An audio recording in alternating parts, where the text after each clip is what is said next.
강의의 목적은요, 그 성경을 이렇게 전체적으로 이렇게 보는 눈을 여는 거기 때문에 너무 자세하게 다루면 그 뒤에 가면 앞에 거 다 까먹기 때문에 그냥 쉬운 부분들은 또 나름대로 이렇게 넘어가고, 다 녹음을 해놓으니까 내년 정도 부터는요, 아무튼 매일 읽을 분량을 교회에서 아예 정해드려서, 제 생각에는 집사님은 1번 이상, 우리 권사님은 2번 이상, 장로님은 한 3번 이상 이렇게 통독하는 이 시스템을 좀 체계적으로 앞으로 가지려고 합니다. 말씀이 우리 안에 부어져야지만 성령이 역사하셔도 이게 이제 잘 그 말씀 안에서 세워질 수 있기 때문에 그렇습니다.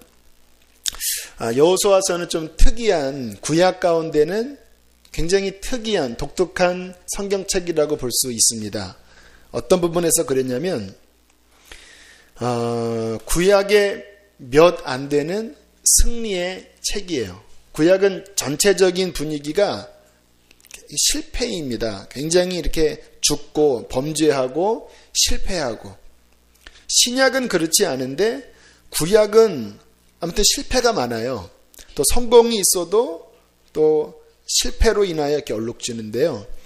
여호수아서는 뭐 조금 그런 그 흠은 있지만 전체적으로 심플하게 승리를 해버리는 그러한 굉장히 구약 가운데 독특한 책입니다. 자, 이제 여호수아서에 들어가서 그렇게 고대하던 이제 가나안에 들어가지요. 이들의 부모는 약속은 받았습니다. 이 부분이 중요합니다. 약속은 받았는데 약속이 실제가 되지는 못했어요. 뭐 때문에 그랬죠? 불순종 때문에. 그게 중요한 거예요. 분명히 그들의 부모가 가나안에 들어갈 수 있었습니까? 없었습니까?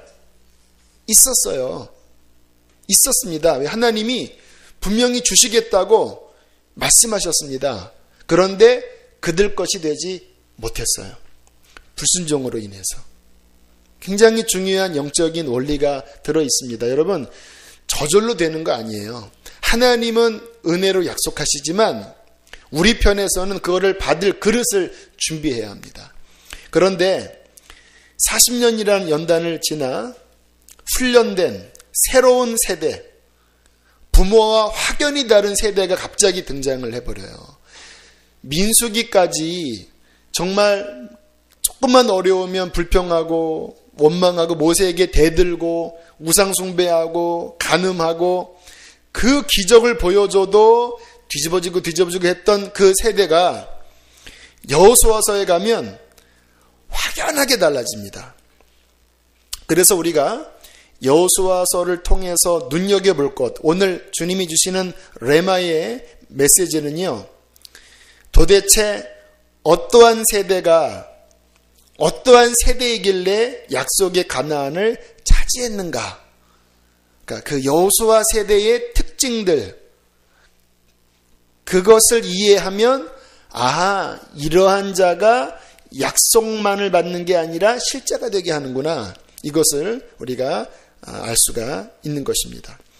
자, 여호수아서를 쉽게 통독하는 좀 팁을 제가 알려드리겠습니다. 여호수아서는 좀 복잡하지는 않아서 읽기가 어렵지는 않아요. 1장부터 5장까지가 정복 준비고요. 6장부터 11장, 12장까지가 정복 전쟁이에요. 여기까지는 뭐 쭉 나갑니다. 제가 우리 큰아이 임신했을 때 하루에 한 장씩 성경 읽어준다고 택한 본문이 잘못 택해서 여호수아서를 택했어요.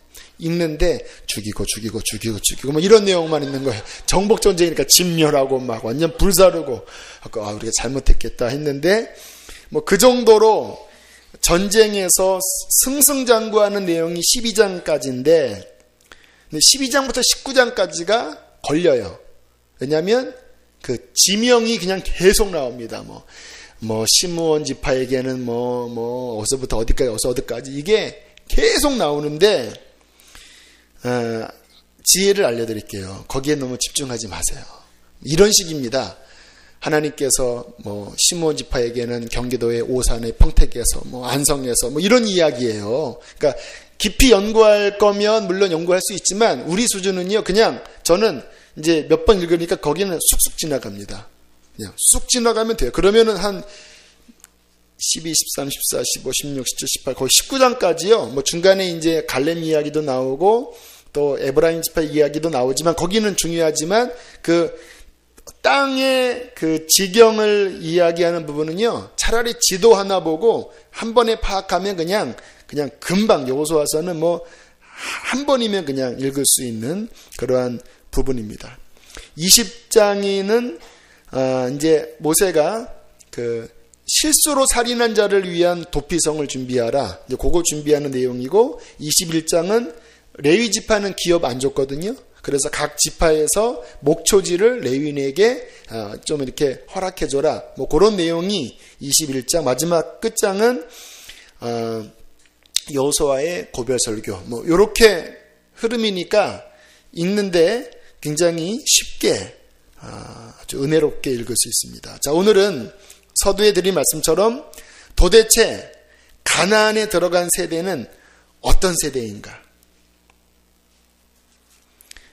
이것을 왜 우리가 살펴봐야 되냐면요, 주님께서 지금 우리에게 그것을 도전하고 계시는 거예요. 하나님이 우리에게 약속하신 것은요, 저 높습니다.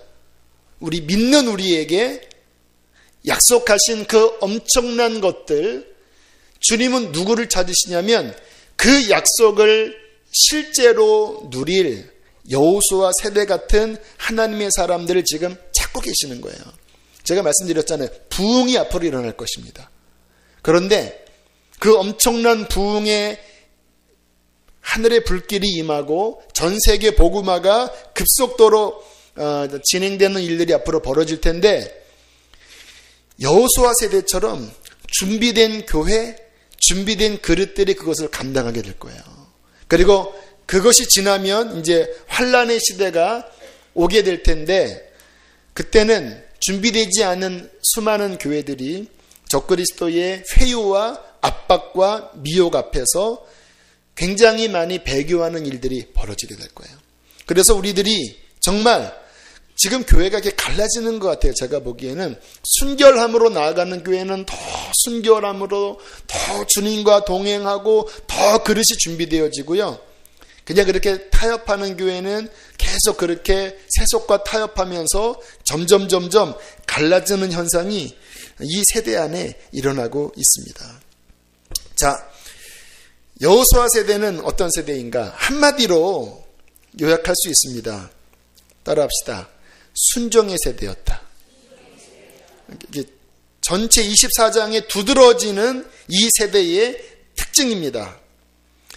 이들은 부모와 다르게 철저하게 순종하고 싶은 마음이 있어요. 물론 중간에 좀 이렇게 약간 실수도 있어요. 그러나 그 중심은요, 아주 그냥 처저하리라 만큼 우리는 순종해야 돼. 우리는 순종해야 돼. 이 마음이 아주 너무 불쌍하다시피 간절해요. 순종하면 살고 불순종하면 죽는다. 왜 그랬을까요? 목도했기 때문입니다. 자신의 부모들이 그 불순종으로 인해서 광야 가운데 어떻게 됐는지를 몇 년 동안 봤습니까?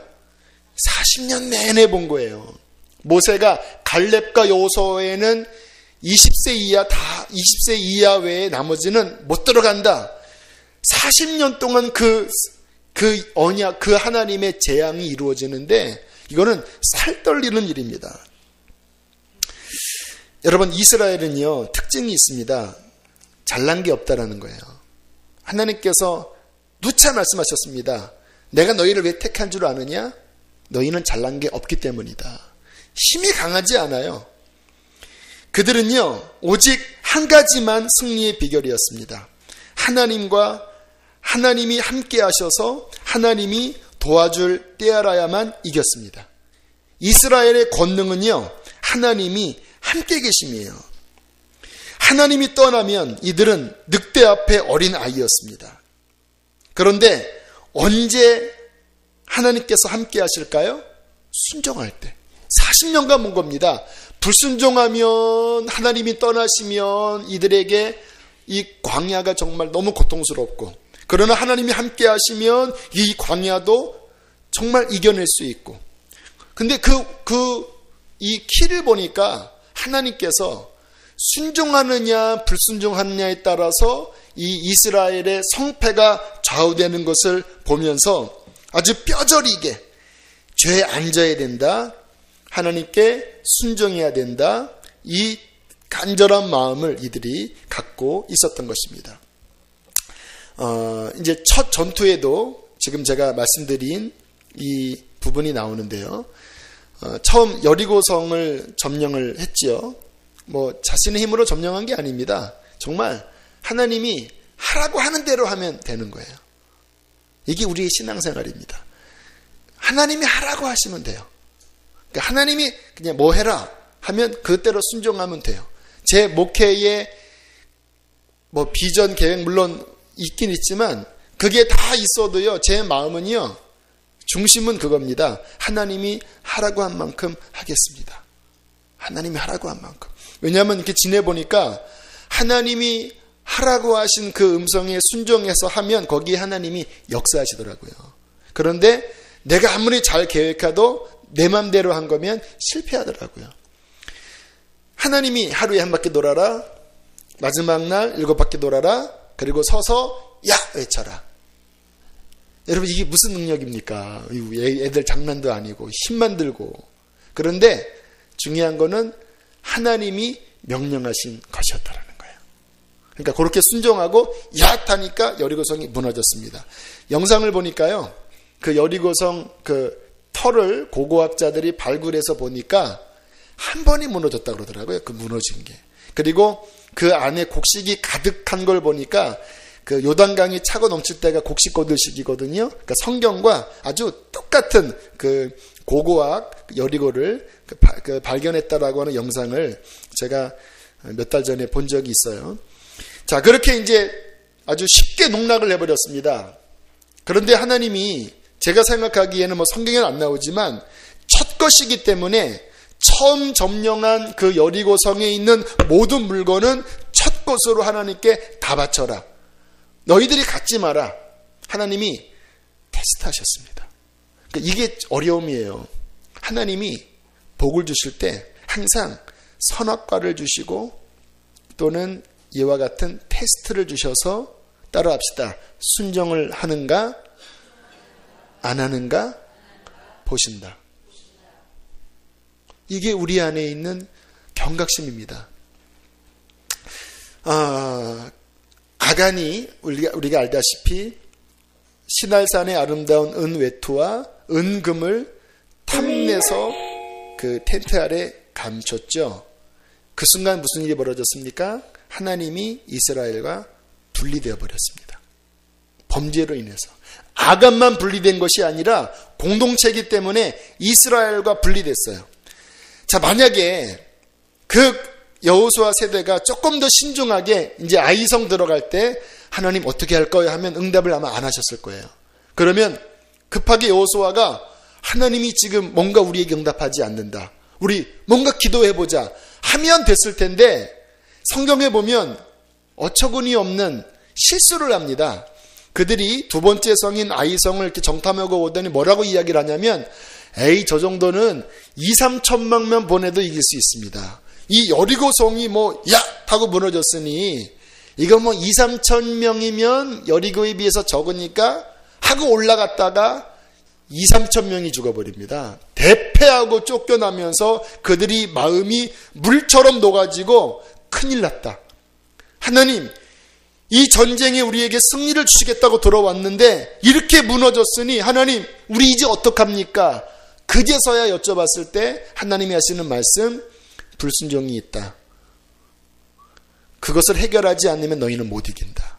그리고 이제 방법을 가르쳐 주셔서 여러 사람이 죄가 아니었고 한 사람이 죄였기 때문에 하나님이 그 부분을 이제 제비뽑기를 통해서 아간을 처리하시니까 그 다음부터는 이제 아주 승승장구를 하지 않습니까? 이것이 우리가 가져야 될, 우리도 가져야 될 아주 중요한 태도입니다. 가장 큰 축복이 뭔지 아세요? 그 하나님이 내게 함께 하심이 명확하게 경험되어지는 상태에 살아가는 게 우리에게는 최고입니다. 초막이나 궁궐이나 상관없어요. 내 삶에 주님의 함께하심, 가르치심이 명확하게 분별되어져서 지금 내가 있는 자리가 주님이 있으라고 하는 그 자리면 그 자리는 여러분 복된 자리예요. 그런데 여러분이 있는 자리가 하나님과 관계없는 자리 속에 자꾸 가면요, 그 길은 망하는 길입니다. 오랄 로버츠라는 그 1970년대 그 전후에 그 미국의 아주 세계적인 신유 사역자가 계셔요. 그분 전기를 읽으니까 그 중고등학교 때 이야기를 하더라고요. 이제 어릴 때부터 신앙생활을 했어요. 근데 운동을 좋아해서 고등학교, 중학교 때 이제 운동부에 진학을 하니까 자꾸 이제 세상 유혹이 들어왔나 봅니다. 그러니까 뭔가 이렇게 죄지르려고 하면 마음에 걸리는 겁니다. 그래서 하나님께 그렇게 기도를 했다고 합니다. 하나님, 저 불편합니다. 주님, 좀 저를 떠나주시면 좋겠습니다. 좀 제 맘대로 살고 싶어요. 좀 저를 내버려 두세요. 죄 지을 때 불편한 게 축복입니다. 왜? 하나님이 간섭하시니까. 그랬더니 주님께서 떠나시더래요. 이렇게 쑥 떠나시는 느낌이 들더래요. 중고등학교 때. 그러면서 하시는 말씀이 어떠한 것이 너에게 진정한 복인지를 네가 경험해라. 그리고 나가시더래요. 그리고 이제는 뭐 죄를 져도 양심의 가책도 없고, 그리고 뭐 마음껏 즐기며 살았다고 합니다. 그런데 그 가정 안에 폐병의 유전적인 이 질병이 있대요. 그래서 자신의 삼촌인가 누구도 그 병으로 죽고, 또 가족 중에 누구도 그 병으로 죽고, 어느 날 몸이 굳어지고 숨을 쉴 수 없고 이분이 결국은 쓰러졌습니다.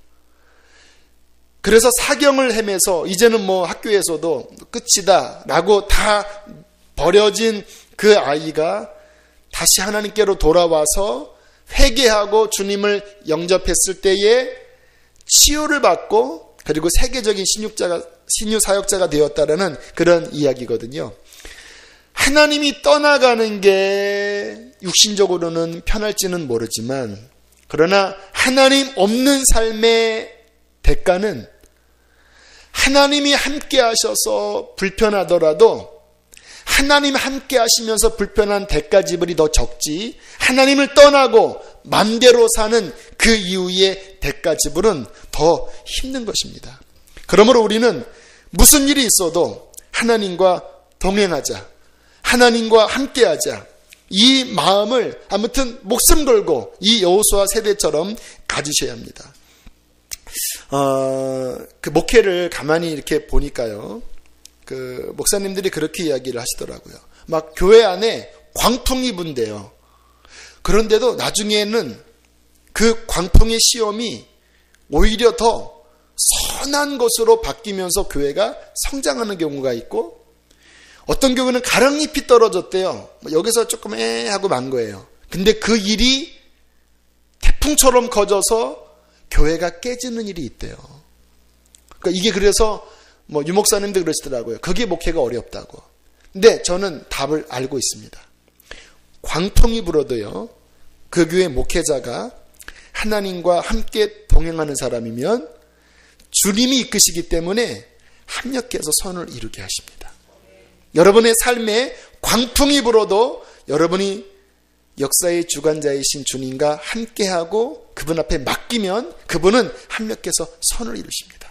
그러나 어느 순간에 그 하나님과 갈라지고 내가 주인이 됐는데 그렇게 살아가잖아요. 그러면 가랑잎이 떨어진 것 같지만 거기에 하나님이 계시지 않으면 결국 사단의 시험으로 인해서 박살이 나버립니다. 이게 삶의 지혜예요. 주님과 함께하면서 어려움이 차라리 낫지, 주님을 떠나서 편안하게 살아도 하나님 없는 우리의 인생은 결국은 아무것도 아니고 망하게 되는 것입니다. 그러므로 저나 여러분의 삶에 가장 중요한 것은 하나님이 함께 하시는 것입니다. 이것을 놓치는 일이 가장 두려운 일이에요. 왜 예배드립니까? 이 추운데. 이 추운데. 지금 TV에서 무슨 프로 하나요? 저는 모르겠습니다. 왜 예배드리나요? 다른 도 없습니다. 그래도 이렇게 말씀을 들으면 우리 마음이 하나님의 뜻 가운데로 그나마 더 맞춰지잖아요. 할렐루야. 멀리서 오신 분들 많이 계셔요. 그 시간이 좀 이렇게 온 시간이 나한테 너무 과한 게 아닐까? 너무 이렇게 낭비가 아닐까? 낭비 아닙니다. 왜냐하면 이곳에서 하나님 말씀 듣고 주님과의 관계를 1cm라도 더 가까이 회복하면 그것이 우리의 삶에 결국은 모든 것을 풀어지게 하는 축복의 키가 된다라는 것입니다. 주님이 제게 지난주인가요? 깨닫게 하시더라고요. 주님과의 동행에 있어서 이렇게 말씀하시더라고요. 네가 나와 동행하는 그 마음 때문에 기도하고 주님이 너와 동행했으면 좋겠다 그렇게 생각을 하는데 내 측에서는 이미 나는 너와 함께 하고 있어.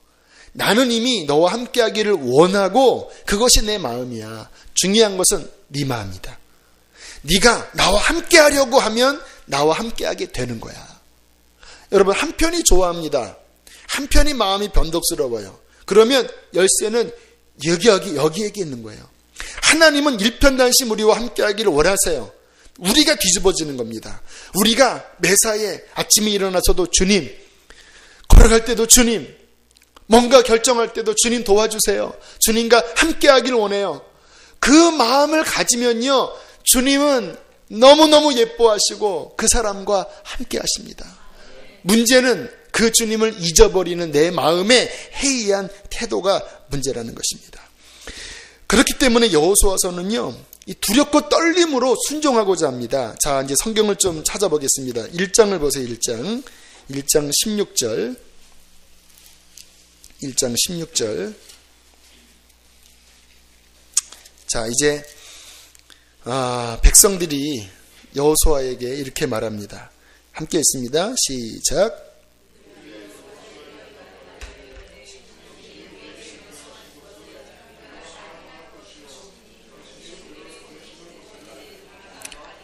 (17절이요)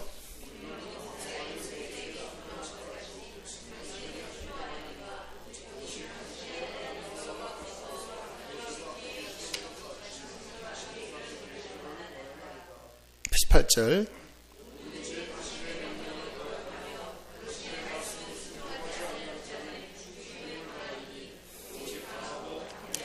자, 이렇게 말하는 겁니다. 우리 무조건 당신에게 순종하겠습니다. 당신이 하나님과 함께하는 삶만을 사십시오.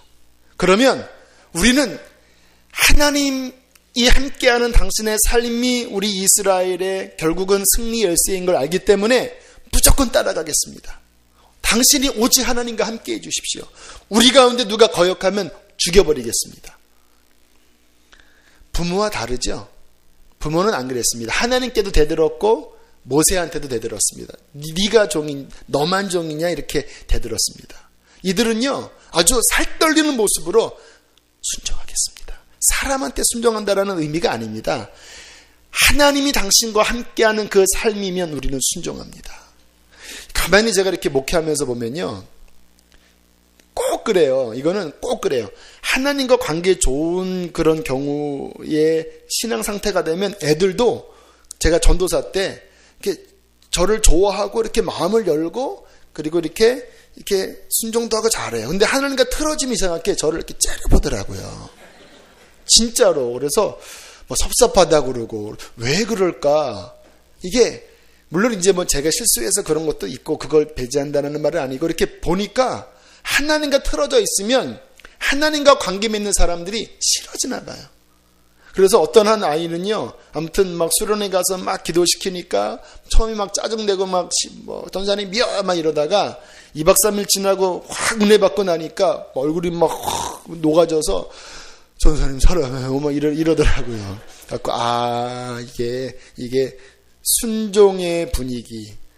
나도 철저히 하나님 앞에 순종하고 또 우리 양들이 주님 앞에 순종하면서 하나님과 관계 맺으면 이 질서가 하나님과 나 사이 또 교회 안에 여러 질서 속에서 그것이 자연스럽게 이루어지는 거구나. 이게 복된 세대구나. 순종하겠습니다. 당신도 하나님께 순종하십시오. 그것이 우리의 복입니다. 그 공동체 안에는요, 그 가정 안에는요, 하나님의 강력한 역사가 일어납니다. 자꾸 하나님 뭔가를 말씀하세요. 그러면 이렇게 하잖아요. 별거 아닌 것 같은데 거기에 하나님의 엄청난 축복이 들어있고 또 역사가 나타나고 하나님의 강력한 기름 부으심이 일어나는 거예요.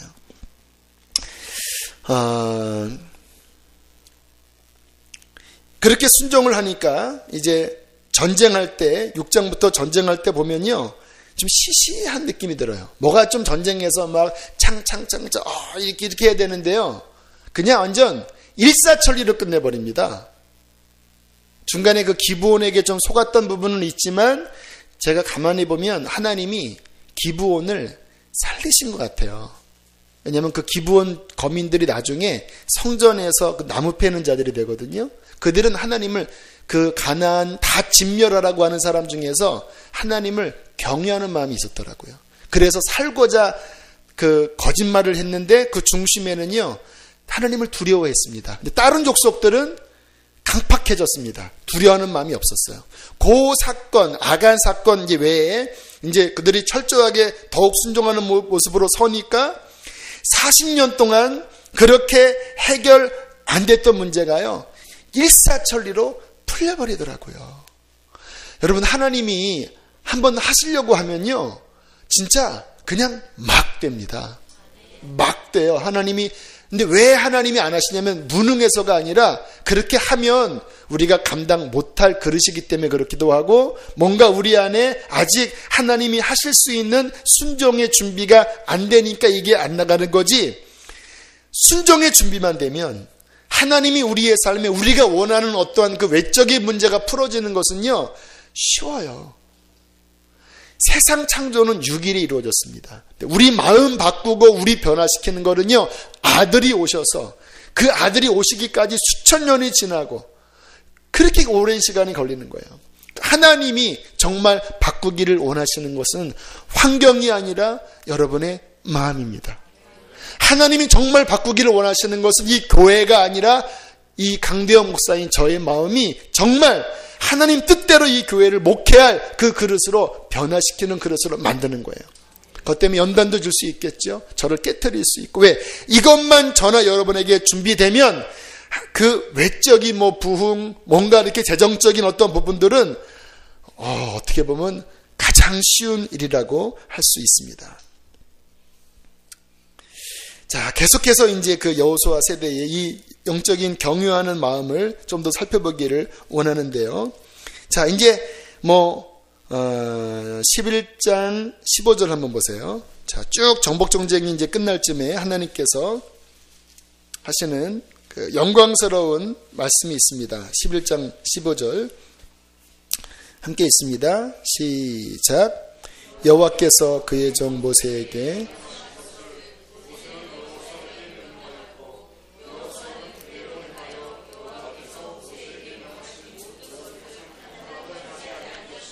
자, 아멘. 자, 주의 말씀들이 이렇게 아름답게 이루어지고요. 21장 45절. 구약 가운데 이렇게 아름답게 처음부터 끝까지 승리의 소식만 담겨져 있는 말씀은 거의 없습니다. 자, 43절부터 45절까지 읽어주실까요? 시작.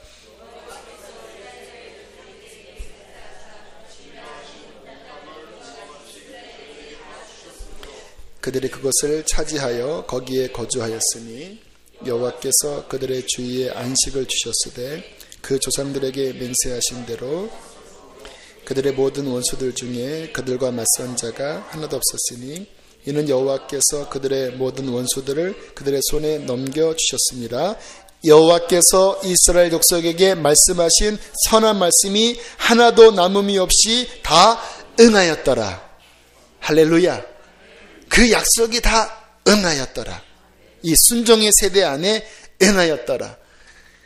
하나님이 이 교회에 언약하신 그 놀라운 약속이 다 응하여지는 것을 여러분의 눈으로 목도하게 되기를 축복합니다. 자, 이제 다 응하고 이제 전복전쟁이 끝났습니다. 그런 다음에 한 가지 처리할 일이 있었죠. 그 강을 두고 요단강 건너기 전에 있는 그 동편 땅에 세 지파가 미리 땅 받은 거 아시죠? 르우벤 지파, 므낫세의 그 반쪽 지파, 갓 지파. 그들이 이제 전쟁에는 동참하라고 그래서 동참했잖아요. 그리고 이제 보냅니다. 너희들 임무 끝이다. 이제 돌아가서 전리품도 분배하고 가서 잘 살아라. 수고했다. 우리 이제 미션 다 컴플리트 완수했으니까 돌아가라. 그리고 돌아가는데 저기서 멀리서 보니까 이들이 단을 쌓아요. 제단을 쌓는 거예요. 자, 그때 한번 이 이스라엘 지파들의 한번 태도를 보세요. 22장 12절입니다. 12절 읽겠습니다. 시작. 이스라엘 자손이 이를 듣자 곧 이스라엘 자손의 온 회중이 실로에 모여서 그들과 싸우러 가려 하니라. 갑자기 멀리서 제단을 쌓는 것을 보자마자 동족이잖아요. 칼을 들더니 다른 지파들이 사람을 뽑아서 벌떼처럼 죽이려고 달려들기 시작했습니다. 16절 있습니다. 시작. 너희가 어찌하여 이스라엘 하나님께 범죄하여 오늘 여호와를 따르는 데서 돌아서서 너희를 위하여 제단을 쌓아 너희가 오늘 여호와께 거역하고자 하느냐. 무슨 말입니까? 왜 죄 지으려고 하느냐? 왜 죄를 지으려고 하느냐? 너희가 죄 짓면은 동족이라도 칼을 들어 우리는 너희를 진멸할 것이다. 그러면서 왜 그랬는지에 대한 마음을 이렇게 이야기합니다. 17절 시작.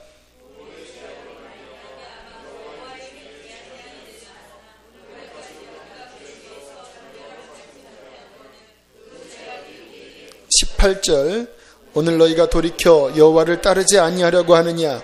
너희가 오늘 여호와를 배역하면 내일은 그가 이스라엘 온 회중에게 진노하시리라.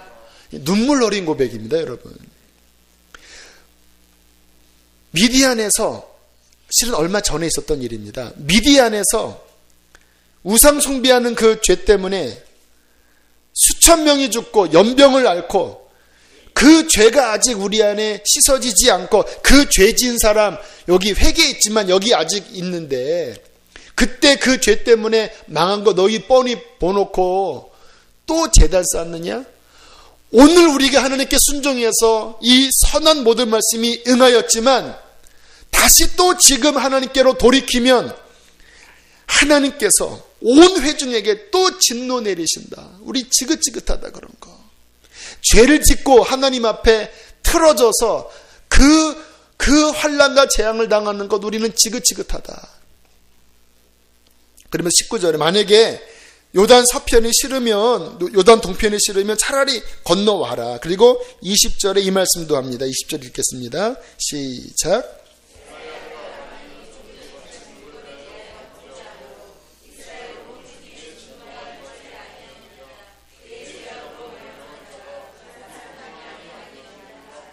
네, 무슨 의미입니까? 한 사람의 죄고 한 사람의 죄로 끝나는 게 아니다라는 말이에요. 죄는 연대 책임이 있다라는 거예요. 너희만 범죄해서 너희만 망하면은 망해버리면 좋은데 너희 때문에 우리도 망한다. 이 절절함, 이게 지금 절절한 마음입니다. 하나님께 순종하고자 하는 그 깊은 인식, 그 40년 동안 광야에서 정말 두 눈을 부릅뜨고 부모님들이 그렇게 흩어져서 시차가 되어 그렇게 흩어지는 모습 보고 그들 안에 가졌던 그 경외심, 그 말씀에 대한 그 두려움들, 이 마음이 하나님께서 오늘날 찾으시는 귀한 마음입니다. 하나님을 경외하는 마음, 정말 주의 뜻대로 살고자 몸부림치는 마음. 물론 우리 힘으로 못 살아요. 우리는 십자가를 붙잡아야 되고 예수님을 붙잡아야 돼요. 새벽에 지금 그 복음을 나누고 있습니다. 그러나 여러분 그것도 아셔야 됩니다. 십자가와 부활의 그 승리의 복음이 아무리 있지만 우리가 온 마음을 다해서 순종하려고 하는 그 붙잡음이 없으면요, 그 하나님이 완전히 이루신 십자가와 부활의 그 능력의 복음도요, 우리에게 완전히 미치지 못하더라고요. 왜냐하면 하나님의 모든 그 역사들은요, 따라합시다. 전심의 원리를 통하여 우리 것이 된다. 믿음은 전심입니다. 마음을 다하여 정말 주님을 붙잡는 우리 안에 그 하나님을 향한 경외감, 그 하나님을 향한 그 두렵고 떨리는 마음, 이 거룩한 세대를 하나님께서 40년 동안 그 부모의 폐업과 실패를 통해서 하나님은 성공하신 거예요. 부모는 죽었지만 그 40년이라는 레슨을 통해서 하나님께서는 드디어 정금과 같은 이 세대를 주께서는 만들어 놓으신 것입니다. 그리고 하나님의 그 아름다운 언약이 그 정금과 같은 세대에 이루어진 거예요. 오늘 우리에게 말씀하십니다. 앞으로 부흥의 때 하나님이 하실 그 마지막 선교 완성의 일이 이루어지는 그 하나님의 계획이 있는데, 이 땅 가운데서 어느 교회에게, 어느 성도에게 내가 이 언약을 이루어지게 할까? 그 중심에 이 여호수아 세대의 마음이 있는 한 사람, 한 교회, 그곳에 하나님께서는 기름 부어 주실 것입니다. 저는 저와 여러분이 그렇게 되기를 원합니다. 우리가 그래서 하나님 앞에 좀 철저하게, 혹시 내 삶에 하나님이 기뻐하시지 않는 것이 있나 없나 늘 살피는 태도가 중요합니다. 한 번은 주차장에서, 이제 그 전에 있었던 일입니다. 이렇게 차를 빼는데 이쪽을 못 봤습니다. 웅거리더라고요. 이렇게 흔들리더라고요. 봤더니 차가 있었어요. 근데 가만히 이렇게 보니까 앞에 동그란 표시에 이렇게 생긴 표시가 있는 거예요. 벤츠. 순간 땀이 쫙 나면서, 벤츠는 긁어도 몇십만 원, 몇백만 원인데, 그리고 불이 나게 이제 아내와 함께 문 열고 딱 나가서 막 살펴봤더니 조금 안심되는 게 벤츠긴 벤츠인데 좀 낡은 벤츠더라고요. 기스가 많이 나 있더라고요. 그리고 한 230인가 300몇인가 아무튼 그 사양이 좀 낮아요. 근데 이렇게 보는데 아마 바퀴를 부딪혔던 것 같아요. 근데 하도 기스가 많으니까 이게 조금 자국은 있는데 우리 차의 그 각도와 봤을 때 아니에요. 근데 하나가 약간 밀린 자국이 있는데 이것도 아닌 것 같기도 하는 거예요. 그냥 닦고 와도 실은 무방할 정도의 이거였습니다. 그런데 그냥 올 수가 없는 거예요. 왜냐하면 양심 때문에. 그렇게 해서 만약에 내 양심이 하나님 앞에서 걸리면 제가 그걸 알거든요. 제가 말씀드렸잖아요. 저의 생명은 주님과 나 사이에 막힘없는 그 관계 속에서 주님과 친밀하게 지내는 게 저의 실은 전부거든요. 제가 되게 연약합니다. 성격도 여리고 또 능력도 별로 없고 제가 진짜 그래요. 근데 지금 이렇게 사역하면서 드러나는 그 여러분 보시기에 목사님 열심히 네 충만하네는요, 제게 아니라 주님과의 그 관계 속에서 주님이 이렇게 가리시면서 나타나는 그거거든요. 근데 그게 딱 막히면 그게 딱 사라지는 순간 저는 초라해져 버립니다. 그걸 알거든요. 그 초라함. 그러니까 저는 이제 그게 부담인 거예요. 이게 그냥 가도 통념적으로는 큰 문제가 안 되는 좀 지저분한 벤츠이기 때문에 괜찮지만 하나님과의 관계가 걸리니까 양심적으로 하나님, 이거는 내가 주님과의 관계 때문에 혹시나 뭔가를 물어줘야 된다고 한다면 차라리 그렇게 몇십만 원, 몇백만 원 물어주고 주님과의 관계를 지키는 게 낫겠습니다. 그리고 두렵고 떨리는 마음으로 전화를 했습니다. 저 차를 약간 이렇게 민 것 같긴 한데 좀 자국은 안 나고 좀 확인해 보시겠어요? 그랬더니 당장 내려오더라고요. 여기서 보고 저기서 보고 보더니 괜찮네요 그러더라고요. 주여. 근데 마지막 말이 찝찝했습니다. 전화번호 찍혀 있으니까 혹시 문제 생기면 연락할게요. 그랬더니 올라가는 거예요. 제가 3일을 기도했습니다. 아버지, 아무 일 없게 하여 주시옵소서. 아무 일 없게 하여 주옵소서. 결국은 연락 오지 않고 잘 지냈습니다. 하나님을 경외하는 삶이 쉽지는 않아요. 그러나 그것이 생명입니다. 그 김하중 대사가 아마 이거 다음에 한 번 더 예화를 쓸 귀한 예화인데 여기서 써먹는 게 좀 아쉽긴 하지만 쓰겠습니다. 김하중 대사가 그 DJ 대통령 의전 비서관 할 때 주일날 교회를 이렇게 가려고 하는데 전화가 왔더래요. 대통령이 찾으십니다. 그래서 교회 간다고 그래 하고 교회 갔대요. 근데 막 떨리더래. 대통령이 찾은데. 그리고 이제 다 예배드리는 2시간 동안에 그렇게 마음이 좀 이렇게 부담스러웠다고 그래요. 그리고 이제 쭉 해서 들어가는데 비서실장도 같이 들어오더래요. 그분들 장로님이더랍니다. 딱 보더니 자네도 그런가 그러더래요. 그렇다고. 나도 예배드리는데 전화 와서 예배 중입니다 하고 끊었대요. 딱 들어갔더니 대통령이 언짢아 하더래요. 그렇잖아요. 의전 비서관, 비서실장, 한 나라의 수장이 찾는데 그래서 이야기를 했대요. 예배 중이었습니다. 그랬더니 한참을 앉아서 듣더니 생각을 하더니 나랑은 비교도 안 되는 저 높으신 분이 당신들을 찾고 그 앞에 나가는 나같이 이 잽도 안 되는 자가 감히 당신들을 불렀군. 다음부터는 주일날에는 호출 안 하겠네. 그리고는 그들을 향한 신뢰가 더 깊어졌다 그러더라고요. 쉽지 않습니다, 여러분. 정말 하나님과 그 다른 것이 딱 부딪히는 그 상황이 될 때에 내게 희생이 있고 내게 손해가 있을지라도 하나님, 내가 당신을 붙잡겠습니다. 이 마음을 갖는 것은요, 순교하는 것과 저는 똑같아요. 그런데 주님은 그 믿음을 보고 계십니다. 안 보는 것 같지만 다 아세요. 그 상황을 다 아세요. 혹시 그 시간 때문에 어려움을 당할지 몰라도 하나님은 그 믿음을 보시고 언젠가는 그것을 갚아주실 것입니다. 또 하나 간단하게 또 하나 하면요, 이들은 믿음에 전진하는 세대였습니다. 하나님이 약속하신 것을 성취하기까지 계속 앞으로 나아갔어요. 물론 중간에 막 이렇게 처지는 면은 있지만 그들의 목적은요, 가나안을 다 차지하는 거예요. 하나님께서 원하시는 그 온전함을 향하여 나아가는 것은 자동 오토매틱이 아닙니다.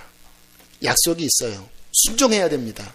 그러나 또 하나 침노함으로 달려가서 그것은 내 것입니다라고 취할 줄 아는 전진하는 믿음이 있으셔야 합니다. 천국은 침노하는 자라고 그랬어요. 갈렙이 85세나 되어 가장 그 무지막지한 거인족 속이 사는 그 아낙 자손이 사는 그 헤브론 철옹성 같은 그 성벽 앞에 서서 뭐라고 얘기했는지 아시잖아요. 저 성은 하나님이 나에게 준다고 40년 전에 이미 약속했습니다. 비록 철병거가 있고 강하나 나는 감당할 수 있습니다. 저 성은 내 것입니다. 하고 유다와 함께 그 성을 쳐들어가 버립니다. 그리고 그 성을 점령하고 정복전쟁이 끝났다라고 말씀을 하세요. 하나님께서 원하시는 그 철병성 같은 그것이지만 하나님이 말씀하신 그것이라면 달려들어가서 취하는 거예요. 저는 우리 수지선화 목자교회가 아까 드린 말씀처럼 그 하나님께서 원하시는 수준의 그곳을 향하여 믿음으로 나아가기를 원합니다. 예배, 선교 완성, 한 사람 한 사람의 그 심령의 진정한 변화가 정말 이 교회 안에서 이루어지기를 원합니다. 성령의 역사가 정말 온전하게 초대교회처럼 일어나기를 원합니다. 며칠 지난주에 이 자리에서 기도하는데 제 안에 그런 마음이 들더라고요. 너무너무 감사합니다. 4개월 만에 하나님께서 많은 영혼들을 보내주셔서 교회가 일어나고, 근데 문득 그런 마음이 드는 거예요. 이 교회가 정말 건강하게 서려면 교회를 위해서 죽을 마음을 가진 자들이 있어야 한다. 그리고 생각해 보니까 아직은 그게 너무 약하다라는 생각이 드는 거예요. 예배를 드리고 또 이렇게 헌신을 하지만 정말 몸된 교회를 위해서 죽겠습니다라고 십자가를 맬 그 한 사람, 정말 주님 십자가를 붙잡고 나는 죽고 예수로 삽니다라고 하는 그 한 사람 한 사람들이 교회 안에 세워질 때에 이 교회는 비로소 네가 생각하는 그 온전한 건강한 교회가 될 것이다. 만약에 그러한 사람이 없이 교회는 계속 사람이 늘어나고 지금 분위기 같으면 아무튼 꾸준하지만 늘어날 것 같아요. 그렇게 500명 되고 1000명이 돼도 그 교회는 바람이 불면 다 날아가 버릴 교회다. 정말 중심에 주님의 그 영광을 위해서, 주님의 그 영광의 역사가 교회를 통해 나타나니까 정말 목숨을 건 그 한 사람, 너조차도 그런 사람이 되고 정말 예수님 닮고 그렇게 희생하는 사람들이 건강하게 세워지는 그 방향으로 다시 정확하게 조정을, 네 마음의 방향들을 조정하고, 그러한 사람 10명, 20명 있는 것이 그렇지 않은 사람 수백 명보다 하나님 나라에서는 더 강력하다. 그래서 주님께서 3년 동안 제자들을 세우신 겁니다. 왜? 주님을 그대로 DNA를 본받을 주님의 십자가를 질 12사도들이 그렇게 세워지니까 그 부흥의 시대가 임할 때에 수천 수만의 그 부흥을 담아내잖아요. 만약에 이 사도들이 없었으면요, 그 예루살렘의 핍박 앞에 그들은 다 그렇게 모였다가 흩어지는 하나의 유행으로 끝나버렸을 거예요.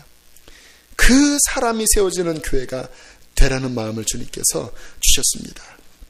그렇게 되기를 축복하고요. 마지막에 좀 찝찝하지만 한 가지 더 이제 정리하고 마칠까 하는 건 뭐냐면요, 그 구약 가운데 거의 유일무이하게 그 승리로만 점철되는 듯한 이 여호수아서도 역시 한계를 못 벗어납니다. 시간이 흐를수록 점점 그 절박한 심령이 약해진다라는 느낌을 지울 수가 없습니다. 16장 10절을 한번 보실까요? 그 느낌들이 곳곳에서 나와요. 확 드러나지는 않아요. 그러나 곳곳에서 드러나요. 16장 10절 읽겠습니다. 시작.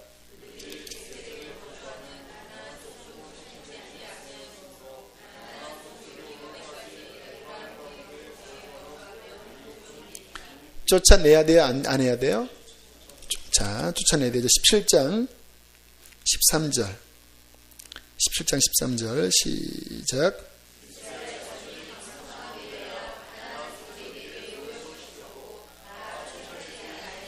쫓아내야 돼요? 쫓아내지 않아야 돼요? 쫓아내야 돼요.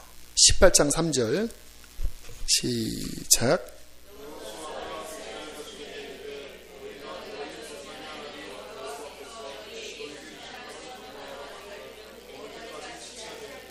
한 7지파가 지금 좀 주저주저합니다. 이런 분위기가 자꾸 이렇게 갈수록 나가요. 마지막 여호수아가 고별 설교할 때 너희 가운데 있는 이방신을 다 버려라 이렇게 말도 하는 걸 보면 뭔가 조짐이 있어요. 아니나 다를까 사사기에 들어가면 요 세대가 지나가자마자 뒤집어져 버립니다. 왜 점점 이들이 약해졌는지 아세요? 시간이 흘렀기 때문에 그래요. 다른 일 없었습니다. 시간이 다만 흘렀을 뿐이에요. 그것이 원인입니다. 시간이 흐르면요, 이상하게 떨어지는 게 영적으로는 고민이에요. 딜레마예요. 여러분, 한 세대의 부흥을 일으켰던 교회가 한 세대를 못 넘어가고 불이 다 꺼져버려요. 우리나라도 보세요. 불이 한 세대를 못 넘기고 불이 꺼져버린다라니까요. 왜 그런지 아세요? 시간이 흐르면 그래요. 또 갱신하고 또 나 자신을 주님 앞에 점검하고 또 하나님께 맡기는 정말 그 십자가 앞에 서는 그 마음이 아니면요, 가만히 놔두면 이렇게 돼버리는 거예요. 신앙은 현재성입니다. 어제 가졌던 믿음을 오늘도 계속 지키고 내일도 계속 지키고 주님 앞에 설 때까지 계속 지켜나가는 것이 신앙의 싸움입니다. 왜 우리가 모이기를 힘써야 할까요? 그래야지 믿음이 조금이라도 더 지켜지기 때문입니다. 왜 한 번이라도 더 예배를 드려야 될까요? 그 말씀 속에서 우리 자신을 조금이라도 더 바로잡을 수 있기 때문입니다. 저의 간절한 바람은요, 저나 여러분이 언제 주님이 오시더라도 최대한 잘 준비된 모습으로 서기를 원하는 것입니다. 오늘 생각해 봤습니다. 내가 지금처럼 사역하다가 주 앞에 서면 어떨까? 칭찬받을까? 모르겠어요. 큰 칭찬은 아니지만 그냥 마음속에 생각하면 주님이 웃으실 것 같기는 해요. 이렇게 비웃는 건 아니고 그냥 웃으실 것 같긴 해요. 나름대로 이렇게 몸부림을 치는 건 있거든요. 그것이 저의 공로는 아닙니다. 십자가 붙잡고 아무튼 말씀대로 하려고 어느 때는 성공하기도 하고 어느 때는 잘 못하기도 하지만 그래도 어찌하든지 하나님이 원하시는 그 마음 헤아려 드리고 아무튼 그 방향대로 나가려고 하는 그 마음. 그래서 주님 앞에 이 교회가 또한 저와 여러분이 잘 섰으면 좋겠다라는 마음이 간절해요. 이제 저의 식사 조절은 오늘로 끝나요.